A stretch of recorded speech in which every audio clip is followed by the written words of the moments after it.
Hello नमस्ते म लापाल ज्याङ्बा र आज चाहिँ म दाउरा काट्न आएको जङ्गलमा दाउरा लगेको पुगिसकेको अवस्था र दाउरा चाहिँ पाउँदो रहेछ हैन तर चिसो हिजो पानी परेर पुरै भित्रैसम्म भिजिसकेको रहेछ जे जस्तो भए पनि यति चाहिँ काटेर लाने बिजोर गरेको बाटो एकदमै नराम्रो रहेछ र जङ्गल सुकेको रहेनछ जङ्गल पनि एकदमै चिसो रहेछ तैपनि अलिकति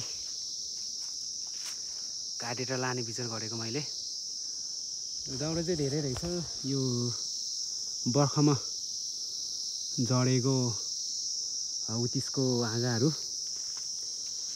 तर बोक्न नसक्ने रहेछ एकदमै गरुङ्गो त्यही पनि अलिकति काटेर लाने विचार गरेको मैले सो गाइज म चाहिँ बारी हलेर पनि बोकेर हिँडिरहेको छु यस्तो बाटो छ चिप्लियो भने कहाँ पुग्ने हो एकदमै डर लागिरहेको छ यस्तो बाटोमा चिप्लो बाटो त्यही माथि हिजो पानी परेर एकदमै चिप्लो भएछ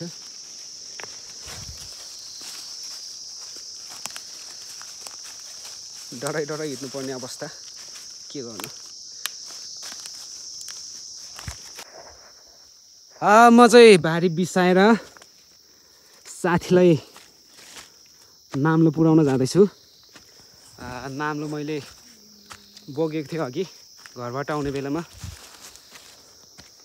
केटाहरू पनि यही छ केटाहरूले चट्ट भारी बनाएको रहेछ न आमामा कत्रो ठुलो यार दाउरा पनि ए लो केटाहरू जानु पर्यो यार रात पर्छ फेरि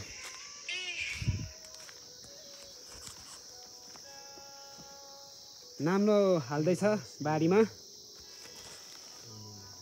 दाउराको बारी उठाएको अवस्था यहाँ चाहिँ दाउरा एकदमै धेरै काटेको रहेछ थाहा छैन यस्तो अप्ठ्यारो बाटोमा कसरी जाने हो भन्ने कुरो थाहा भएन अब चाहिँ हामी घरतर्फ लाग्नेछौँ बारी बोकिरहेछ एकजनाले नसकेर पछाडि एकजना साथीले धकाल्दैछ उहाँ चाहिँ मेरो दाइ एकदमै फेमस लापामा मनको आवाज भनेर चिनिन्छ सबैजनाले यहाँ सबैजनाले मनको आवाज भनेर फेसबुकमा सर्च गर्नु होला मान्छे एकदमै गजबको छ एकदमै रमाइलो गर्ने खालको उहाँ चाहिँ फेरि हाम्रो साइन रोलको डनै भनौँ जस केटोले दाउराको मुढाहरू चाहिँ आमा खत्रै काटेको रहेछ गाइज यो दाउरा चाहिँ देख्दा यति मात्र हो फेरि घरमा लगेर चिरेपछि थुप्रो हुन्छ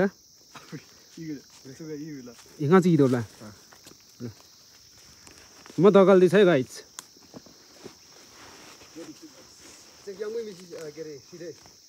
लिबे मित्रित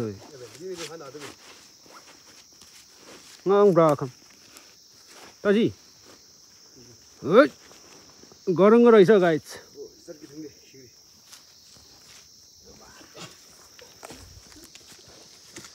सो ल जाउँ केटाहरू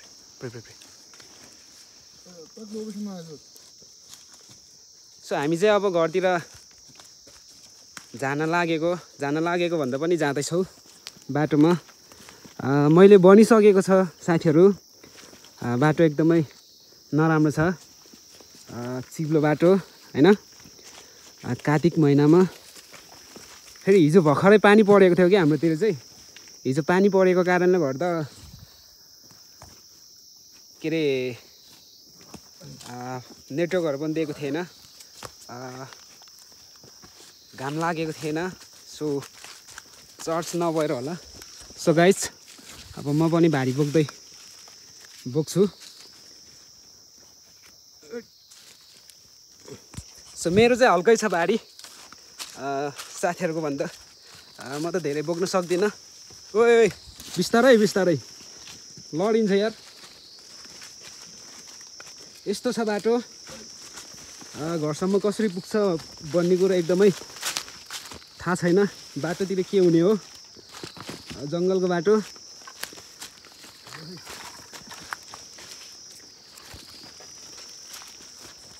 बाटो एकदमै नराम्रो छ साथीहरू। भारी बोकेर जाँदैछु। सो साथीहरू, तपाईँहरूले यदि कोही हामी जस्तै घरमा बसेर घाँस दाउरा गर्ने साथीहरूकोमा यो भिडियो पुग्यो भने लाइक, कमेन्ट, सेयर अनि सब्सक्राइब पनि गरिदिनु होला। यो चाहिँ हाम्रो दैनिकी काम नै हो।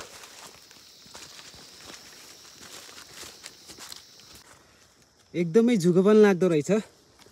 बाटोमा हिँडिरहेको झुको लागेर झुकोले खाएर टोकेर फेरि यो झुकोले टोकेपछि चाहिँ एकदमै चिलाउँदो रहेछ। ओहो हेर्नुहोस् त, खुट्टामा झुको लागेको टोकिरहेको रहेछ। रात कस्तो चिलाउँदो रहेछ फेरि यो झुकोले टोकेपछि।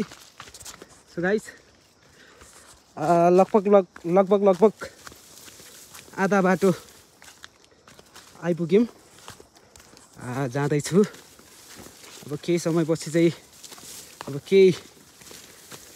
केही समय हिँडेपछि राम्रो बाटो निस्किन्छ। यस्तो छ गाइस बाटो, होइन के गर्नु। चिप्ले भन्दा चिप्ले फेरि यस्तो बाटोमा। केटाहरू चाहिँ उहाँ पुगिसक्यो। म बिस्तारै, म हिँड्न नजानेको दाउरा आज फर्स्ट टाइम काटेको मैले। मतलब पहिला आजभन्दा 2-3 वर्ष अगाडि चाहिँ काटेको थियो मैले। सो म गाउँमा नबसेको 2-3 वर्षभन्दा बेसी भइसक्यो। त्यही भएर हिँड्न नसक्दो रहेछ साथीहरूसँग बराबर। यस्तो छ बाटो। यो बिस्तारै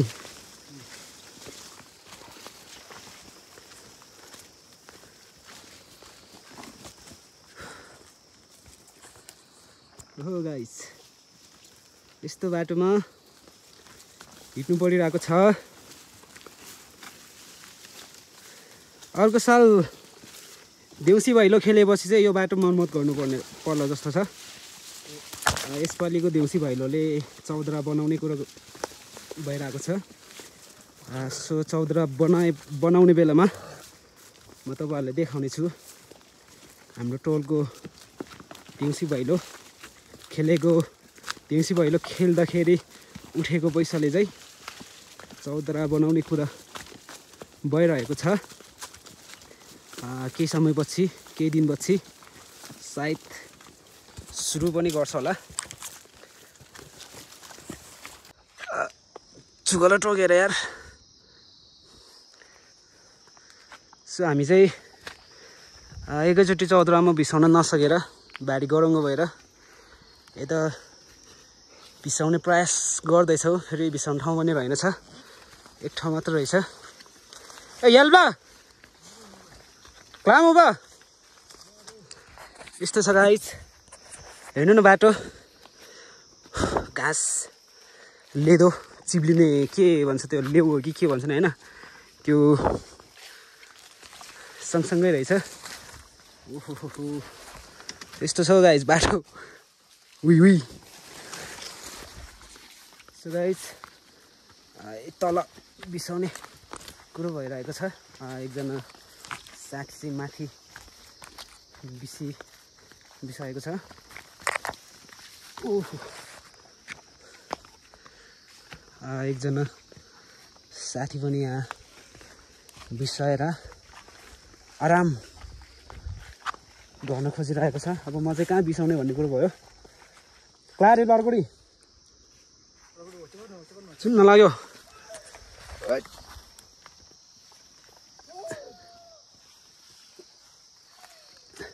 ए लो भाई पंगेर नगच्छ। ए लो भाई पंगेर भाई लो गच्छ। आमे आबे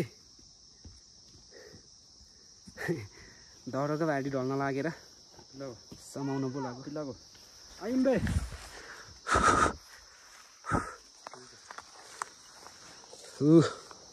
यो चाहिँ हाम्रो गाउँ मर्बेत टोल यो चाहिँ रिङगाङ पल्का जुगा हेर्नु न जुगा कति धेरै आउँदो रहेछ जुगा हेर्नुहोस् त गाइस जुगा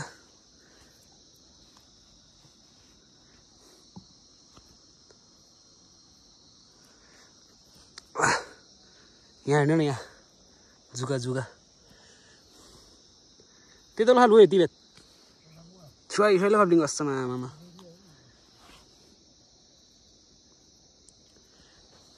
आमौ तालो ल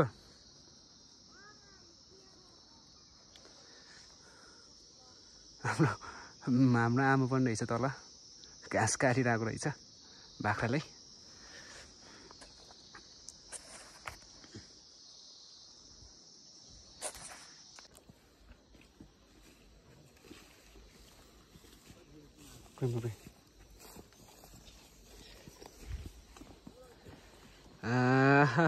साथीले दाउरासँगै घाँस पनि ल्याएको रहेछ लाराको घाँस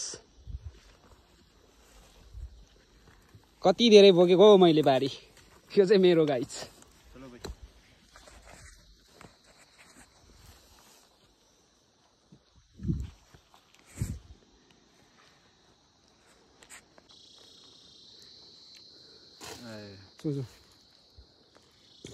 masih video sini ya.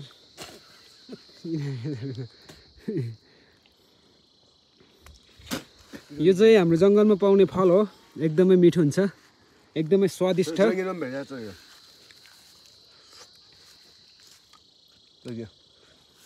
तरी ए जो म त राम्रो है रङ भयो रङ बस